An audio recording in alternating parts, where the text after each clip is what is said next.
It's kind of a sad day today because it's our last day in Alaska, and that's because of the ferry strike. We would have spent another week in Alaska, but now we're going to drive around, and I'm going to show you the route that we were going to take and the route we now will take.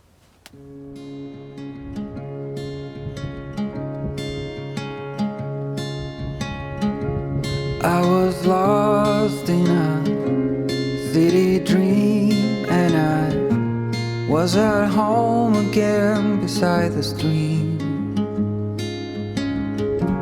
Then you walked past me, and you saw me and smiled.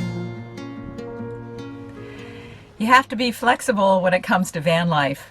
We've hit a snag here in Haines where we had hoped to catch a ferry over to Skagway.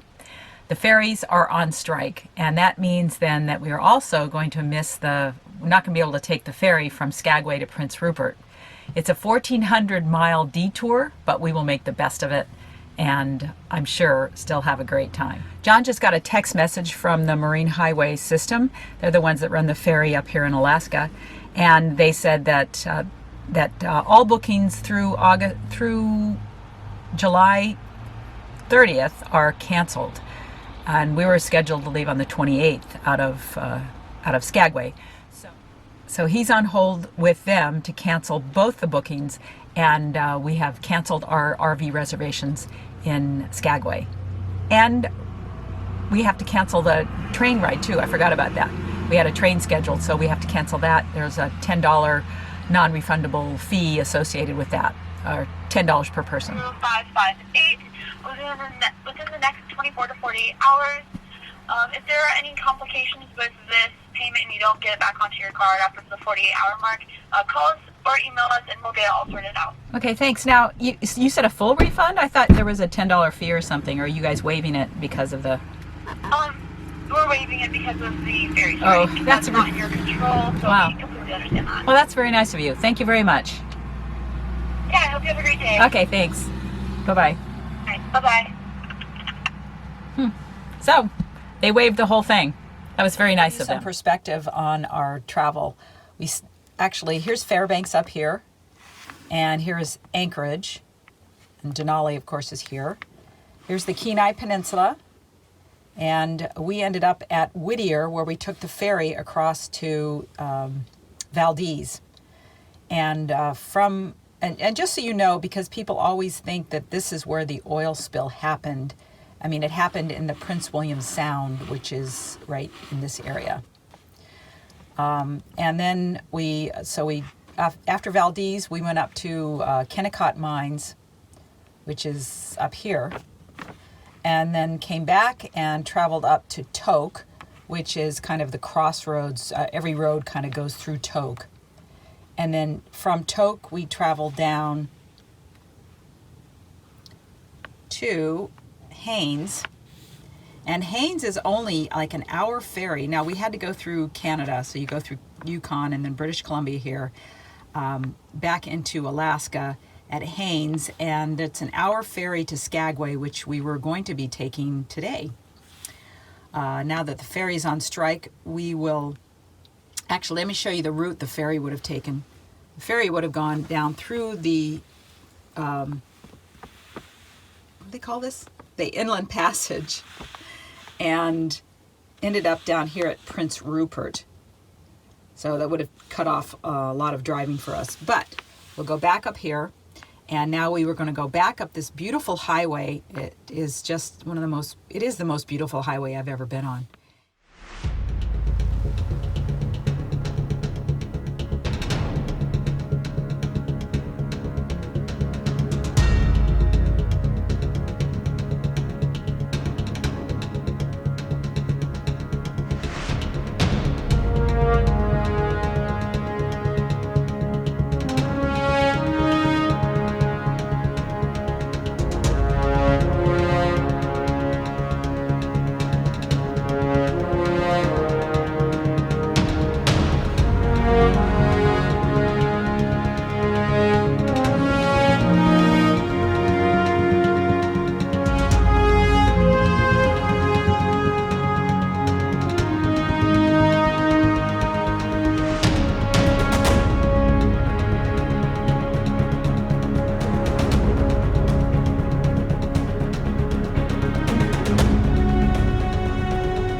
back through this way and through down here to the Cassiar Highway.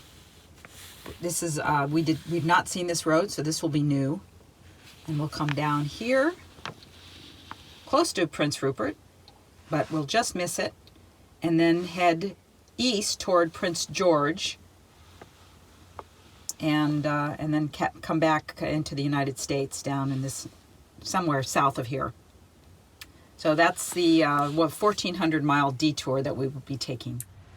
As is our usual mode of travel, we did not make reservations here, and this campground where we are does not have any space for tonight. So we are going to either boondock or we'll find something else, but I'm not going to sweat it. For us, the important thing was finding a shower because it had been 3 or 4 days. And so we were anxious to get a shower, although I'm sure there's probably public showers here. But this was easy, you know, dump our tanks, do all of the normal stuff that we do when we're at a private RV park. We've actually never hooked this van up to the city water supply. We're going to do that now because we're going to try to completely fill our gray water tank and see if we can't resolve this problem we've had with the, it always shows 75%.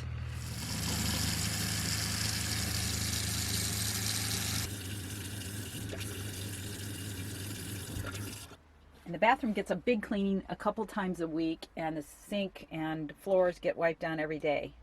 This is when you really miss a long-handled broom.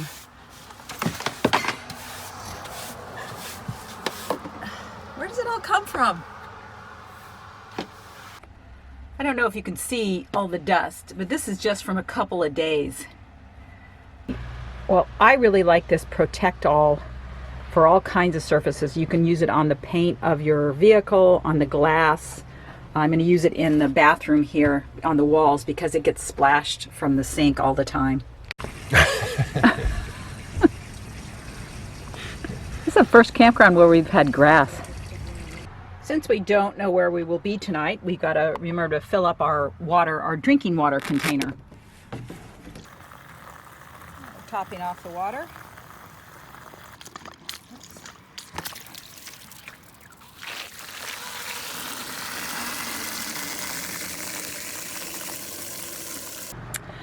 And now that the tanks are empty, to add the chemical. But I also want to point out that this did not fix our tank situation. It still says 75, and this one is now saying 50. So we're back to square one.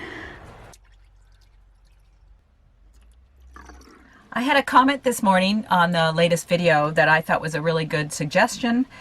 From Kathleen Wark, and she asked that we show more of, you know, how we find camping spots, keeping the bugs out, eating, Wi-Fi, cooking, things like that. Basically everyday type stuff in the van.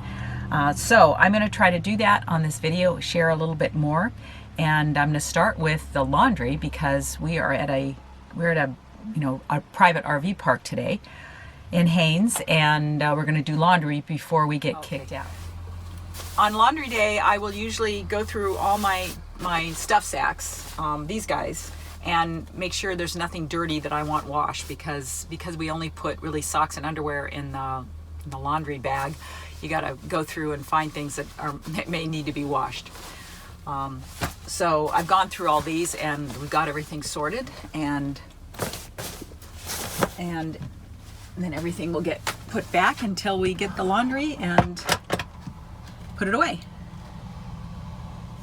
Do you want to tell them how you know if it's dirty or not? No. I keep the laundry soap back here behind the toilet. And it's pretty typical that they're all being used. This is actually one of the nicer laundry areas. They have 8 washing machines and 4 dryers. They do not sell soap here. And a warning about laundry. I have had one zipper destroyed in a laundry and lost one sock. So you have to check every nook and cranny of these machines, John. And he had a handkerchief that got ripped because it got stuck into something. So the quality of the machines up here is going to be erratic, and it's, so just be prepared to have some sacrificial clothing. First, I'm going to address the Wi-Fi, or as we call it in Alaska and Canada, no-fi, because all of the parks claim they have Wi-Fi, or not all, but most, claim that they have Wi-Fi, but it just doesn't work. It doesn't even allow you to check emails, or if it does it at such a slow pace that it's not, just doesn't function. Now let's do a speed test for Verizon here. It says they have 4 bars of 3G.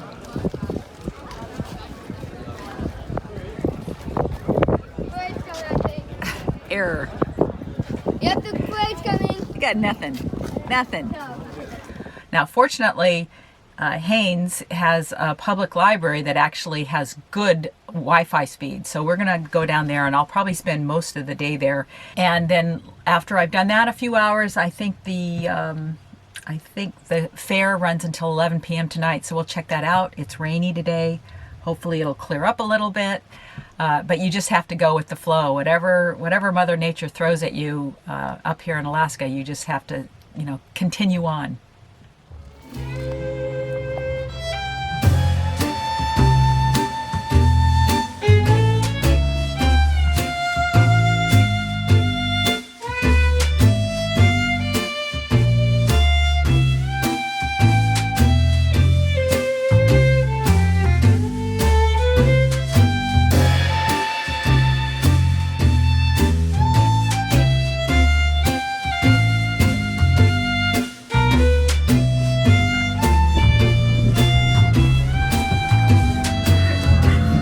Got your reindeer corn dogs and fried cheese curds. It's a little bit of, it's like Wisconsin mixes with Alaska. Notice the different colors of it.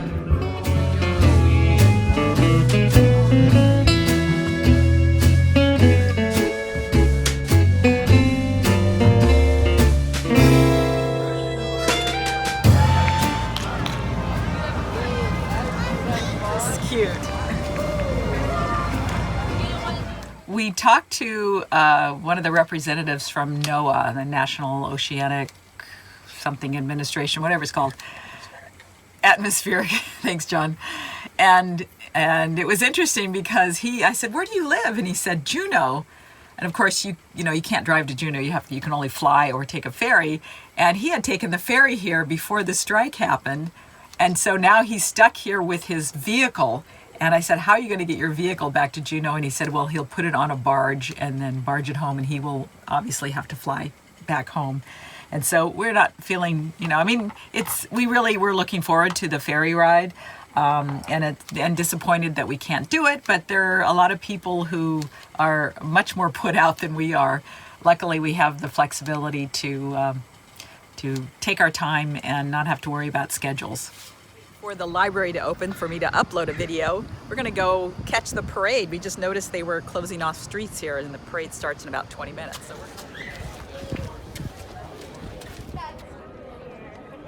I got this text message from Verizon yesterday, and this is hilarious. It says, "We've made some changes to improve service in Alaska."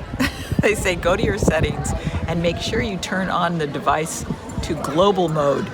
Well, if you go to your settings, there is no global mode. So they also give you a number to call. They say 611. Call 611 for support. So I called 611. And of course, if you call 611, they want to know what your PIN number is. Who knows their PIN number? But I actually guessed, and it was right.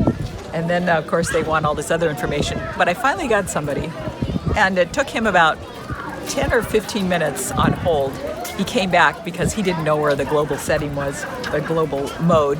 He came back, and it's actually, it's called International CDMA, and it was already on. So there's no improvements to cell service in Alaska.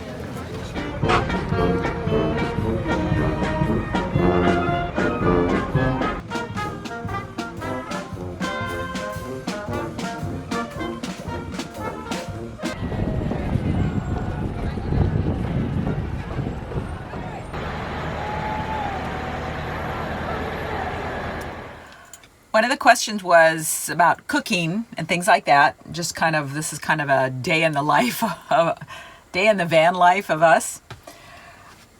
We'll just stop at these stores, and because they're catering to a lot of travelers, a lot of RVers, they often have lots of different kinds of soup mixes and things like that. So tonight we're just gonna make a super easy navy bean soup in my pan that gets used probably twice a day, which I love. And this one only requires water. You just have to make sure you read the directions before you leave the store so that you have all of your ingredients. The other question in that same comment was about how we find campgrounds. And in Alaska, it's really easy because the rules are different than the lower 48. I use there's an app called State Lines. I've mentioned it before. And it will tell you what the rules are with regard to staying in like rest areas and stuff like that. And in Alaska, you can pull over anywhere if you're off the road by like 10 feet and sleep overnight. Unless, of course, it says no camping. And anytime you're in a city, then it will generally at these kinds of little parks and things, it'll say no camping. So don't camp there, but just drive a little bit farther and you can often find a turnout where you can just pull over and camp. And we've done that a couple of times. We did it just outside of Seward, the exit glacier. There is very little camping there, but there's a couple of really good turnouts. And we noticed there was an RV in one of these. And so we pulled over as it was kind of getting later in the day, and we pulled over and parked, and then by the morning the whole place was filled with RVs. It was really funny, including two motorcycles who had set up tents right there on the asphalt. So it's pretty easy in Alaska. But the other great way to do it is just with the milepost book. The milepost, it's like so detailed, and they will have this little campground symbol and tell you where the legitimate campgrounds are. So, the public and private. So there's a really good comprehensive list in the milepost. So that'll cover pretty much all of Canada and Alaska. And then, of course, if you want to read up on them, so if you want to know reviews and such, then if you have a cellular signal or Wi-Fi, which is rare, you can use All Stays to read what other people have said about those particular campgrounds. And that is pretty much how we do it. Today we are in Haines, and we are we're right outside of town. We met this guy at a turnout on our way here, and he told us about this spot because we came here without we didn't have reservations. We got one night at the RV park where we were able to do all the stuff we needed to do, but why spend $50? Actually, they didn't even have room. And this guy said, just go north of town or south. I don't know. I get mixed up direction-wise here in Alaska. He said, just go out of town like a mile and a half on the way to the ferry terminal, and you'll see lots of pullouts. And so he said he camped there, and the view is phenomenal. It's much better than the Ocean View RV park that's down in town. Of course, there's no services here, but we're going to give this one a try, and hopefully won't have any problems tonight. Some of you may remember last year when we were in Texas, we went to the barbed wire museum, and so we couldn't pass up a hammer museum.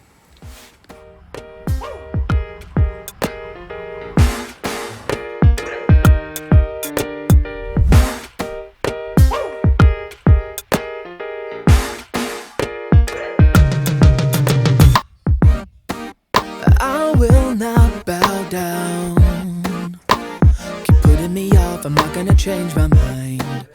Your headstrong forward, but this time around I'm taking my time. I am just waiting for my video to finish its rendering, and then we're going to go by the library, and hopefully they will be open today. It's Saturday, and upload this video and then be on the road. The library opened at 12:30, and I started uploading almost immediately.